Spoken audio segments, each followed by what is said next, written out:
Hello welcome back to my channel. ഇന്ന് ഞാൻ വന്നിട്ടുള്ളത് മീനില്ലാതെ മീൻ കറിയുടെ ഒരു റെസിപ്പിയാണ്. അപ്പോൾ നമുക്ക് ഈ ഒരു ലോക്ക്ഡൗണിൻ്റെ ഒരു സമയത്ത് നമുക്ക് മീൻ കിട്ടാനൊക്കെ ഭയങ്കര ബുദ്ധിമുട്ടാണ്. ഈ ഒരു ടൈമിൽ നമുക്ക് ട്രൈ ചെയ്ത് നോക്കാൻ പറ്റും നല്ലൊരു കറിയാണിത്. അപ്പോൾ ചോറിൻ്റെ കൂടെ അതുപോലെ തന്നെ പൊറോട്ടയുടെ കൂടെ ഒക്കെ ഇത് കഴിക്കാൻ പറ്റും. നല്ല ടേസ്റ്റാണ്. അപ്പോൾ ഇതെങ്ങനെ ഉണ്ടാക്കുന്നതെന്ന് നോക്കാം. ഇതുണ്ടാക്കാനായിട്ട് ഒരു ചട്ടി വെച്ചിട്ടുണ്ട്. അതിലേക്ക് ഞാൻ വലിയ ഒരു തക്കാളിയാണ് എടുത്തിട്ടുള്ളത്. അതിൻ്റെ പകുതി ഇതിലേക്ക് അരിഞ്ഞിട്ട് കൊടുക്കുന്നുണ്ട്, പകുതി ഞാൻ മാറ്റി വെച്ചിട്ടുണ്ട്. ഇതിലേക്ക് പിന്നെ എരിവിന് ആവശ്യമായിട്ടുള്ള 2 പച്ചമുളക് നടുമുറിച്ചിട്ട് അത് ഇട്ട് കൊടുക്കുക.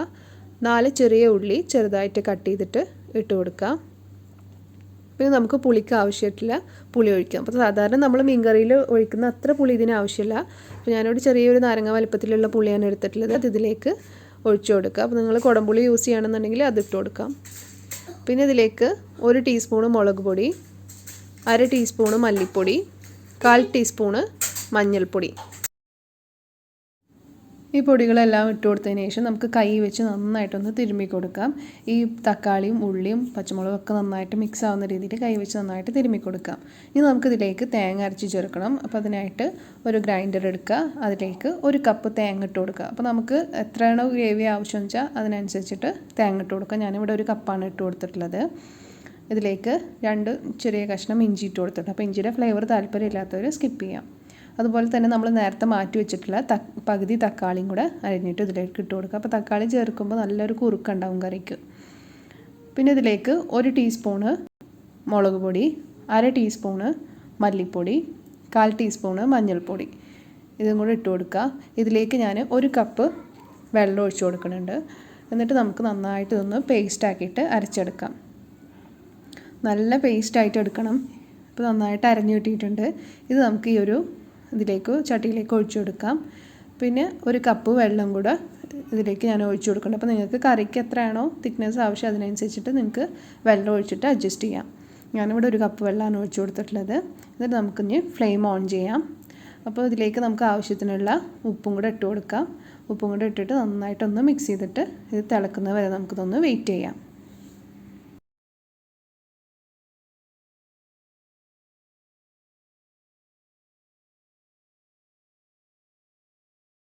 ഇപ്പോൾ നമ്മളെ കറി തിളക്കാൻ തുടങ്ങിയിട്ടുണ്ട്. അപ്പോൾ ഇടയ്ക്കൊന്ന് ഇളക്കി കൊടുക്കുക. തീരെ ഇളക്കാതിരുന്നാൽ നമ്മളെ കറി പിരിഞ്ഞു പോകും. അപ്പോൾ ഇടയ്ക്ക് മാത്രം ഒന്ന് ഇളക്കി കൊടുക്കാം. ഇപ്പോൾ കറി തിളക്കാൻ തുടങ്ങിയിട്ടുണ്ട്. നമുക്കിതിലേക്ക് ഞാനിവിടെ ഒരു പൊട്ടാറ്റോ ആണ് എടുത്തിട്ടുള്ളത്. അതിങ്ങനെ ചെറിയ പീസായിട്ട് കട്ട് ചെയ്തിട്ട് ഇട്ട് കൊടുക്കുന്നുണ്ട്. അപ്പോൾ നിങ്ങൾക്ക് പൊട്ടാറ്റോക്ക് പകരം മുരിങ്ങക്കോലോ അല്ലെങ്കിൽ വെണ്ടയ്ക്ക അല്ലെങ്കിൽ ചേന എന്ത് വേണമെങ്കിലും വെജിറ്റബിൾ വേണമെങ്കിലും ഇതിലേക്ക് ആഡ് ചെയ്ത് കൊടുക്കാം. അപ്പോൾ എൻ്റെ കയ്യിൽ ഇപ്പോൾ ഈ പൊട്ടാറ്റോ ആണ് ഉള്ളത്, അതുകൊണ്ട് ഞാനിത് ചേർത്തി കൊടുക്കും. ഇതിനെക്കാട്ടും ടേസ്റ്റാണ് നമുക്ക് വെണ്ടയ്ക്കയും അതുപോലെ തന്നെ മുരിങ്ങക്കോലൊക്കെ ചേർത്തി കൊടുക്കുമ്പോൾ. ഇതിലേക്ക് കുറച്ച് കറിവേപ്പിലയും കൂടെ ഇട്ടിട്ട് നമുക്ക് നന്നായിട്ടൊന്ന് മിക്സ് ചെയ്തെടുക്കാം. ഞാനിതിൻ്റെ ഫ്ലെയിം ഒന്ന് കുറച്ച് കൊടുക്കുന്നുണ്ട്. ചെറിയൊരു ഫ്ലെയിമിൽ ഇട്ടിട്ട് നമുക്ക് ഈ പൊട്ടാറ്റോ ഒന്ന് നന്നായിട്ട് വേവിച്ചെടുക്കാം. അപ്പോൾ നിങ്ങൾ വെജിറ്റബിൾസ് ചേർക്കുമ്പോൾ അതിൻ്റെ വേവ് നോക്കിയിട്ട് വേണം നമ്മൾ ഇട്ട് കൊടുക്കുക. ഇപ്പോൾ വെണ്ടയ്ക്കൊക്കെ ഇട്ട് കൊടുക്കുകയാണെന്നുണ്ടെങ്കിൽ അധികം വേവിൻ്റെ ആവശ്യമില്ല. അപ്പോൾ കറി ഒന്നും കൂടെ ഒന്ന് വറ്റാൻ തുടങ്ങുമ്പോൾ ഇട്ട് കൊടുത്താൽ മതി. ഇതുപോലെ കുറച്ച് പൊട്ടാറ്റോയുടെ പോലെ കുറച്ച് വേവുള്ള വെജിറ്റബിൾ ആണെന്നുണ്ടെങ്കിൽ ആദ്യം തന്നെ തിളക്കാൻ തുടങ്ങുമ്പോൾ തന്നെ നമുക്ക് ഇട്ട് കൊടുക്കാം. അത് നമുക്ക് ഇത് ചെറിയൊരു ഫ്ലെയിമിലിട്ടിട്ട് ഒന്ന് വേവിച്ചെടുക്കാം. അപ്പോൾ ഹൈ ഫ്ലെയിമിലിടരുത്, ഒരു മീഡിയം ഫ്ലെയിമിലിട്ടിട്ട് നമുക്കിത്. ഇപ്പം നമ്മളെ കറി നല്ല പെർഫെക്റ്റ് ആയിട്ട് വെന്ത് വന്നിട്ടുണ്ട്. നല്ല മണമൊക്കെ വരാൻ തുടങ്ങിയിട്ടുണ്ട്.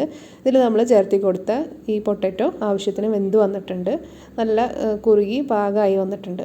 ഈ ഒരു സമയത്ത് നമുക്ക് ഫ്ലെയിം ഓഫ് ചെയ്യാം. ഇവിടെ ഞാൻ ഈ ഒരു പൊട്ടാറ്റോ വേവിച്ചെടുക്കാൻ വേണ്ടിയിട്ട് എനിക്ക് ഒരു 20 മിനിറ്റാണ് എടുത്തത്. അപ്പോൾ നിങ്ങൾ ഏത് വെജിറ്റബിളാണോ യൂസ് ചെയ്യുന്നത് വെച്ചാൽ അതിൻ്റെ ആ ഒരു ഇതിനനുസരിച്ചിട്ട് വേവിനനുസരിച്ച് ഇരിക്കും ഒരു കുക്കിംഗ് ടൈം. നമ്മളിതിൽ വെണ്ടയ്ക്ക അതുപോലെ തന്നെ മുരിങ്ങക്കോലൊക്കെ ആണെന്നുണ്ടെങ്കിൽ ഇത്രയും ടൈം എടുക്കില്ല. അപ്പോൾ നമുക്കിത് ഫ്ലെയിം ഓഫ് ചെയ്തതിന് ശേഷം ഒന്ന് തൂമിച്ചിട്ട് ഒഴിച്ചു കൊടുക്കാം. അപ്പോൾ തൂമിക്കുന്ന ആ ഒരു മണം ഇഷ്ടമില്ലാത്തവരാണെന്നുണ്ടെങ്കിൽ ഈ ഒരു സ്റ്റേജ് സ്കിപ്പ് ചെയ്യാം. അപ്പോൾ ഞാനിവിടെ ഒരു പാൻ വെച്ചിട്ട് എണ്ണ ഒഴിച്ചു കൊടുത്തിട്ടുണ്ട്, വെളിച്ചെണ്ണ. അതിലേക്ക് ഒരു 4 ചെറിയ ഉള്ളി കട്ട് ചെയ്തിട്ട് അതും കൂടി ഇട്ട് കൊടുത്ത് അതൊന്ന് മൂത്ത് വരുമ്പോൾ അതിലേക്ക് കുറച്ച് കറിവേപ്പിലയും കൂടി ഇട്ടിട്ട് നമുക്ക് ഫ്ലെയിം ഓഫ് ചെയ്യാം. ഈ ഒരു കൂട്ട് നമുക്ക് ഈ കറിയിലേക്ക് ഒഴിച്ചു കൊടുക്കാം. നമ്മളെ കറി പെർഫെക്റ്റായിട്ട് വന്നിട്ടുണ്ട്. ഇനി നമുക്കിത് കുറച്ച് നേരം അടച്ചു വെച്ച് കൊടുക്കാം. മീനില്ലാത്ത മീൻ കറി റെഡി ആയിട്ടുണ്ട്. ഇത് ചോറിൻ്റെ കൂടെയും പൊറോട്ടയുടെ കൂടെ ഒക്കെ നമുക്ക് സെർവ് ചെയ്യാം. ഈ ഒരു റെസിപ്പി നിങ്ങൾ ട്രൈ ചെയ്ത് നോക്കിയിട്ട് ഇതിൻ്റെ ഫീഡ്ബാക്ക് ഒന്ന് കമൻസിലൂടെ അറിയിക്കുക. നിങ്ങൾ എൻ്റെ ചാനൽ ഇതുവരെ സബ്സ്ക്രൈബ് ചെയ്തിട്ടില്ല എന്നുണ്ടെങ്കിൽ പ്ലീസ് സബ്സ്ക്രൈബ്. തൊട്ടടുത്ത് കാണുന്ന ബെല്ലൈക്കൺ കൂടെ ഒന്ന് എനേബിൾ ചെയ്ത് കഴിഞ്ഞാൽ ഞാൻ ഇടുന്ന വീഡിയോസ് നിങ്ങൾക്ക് നോട്ടിഫിക്കേഷനായിട്ട് കിട്ടും. അതുപോലെ തന്നെ എൻ്റെ വീഡിയോസ് ഇഷ്ടപ്പെടുകയാണെന്നുണ്ടെങ്കിൽ please like and share. Stay home, stay healthy, stay safe. Thank U.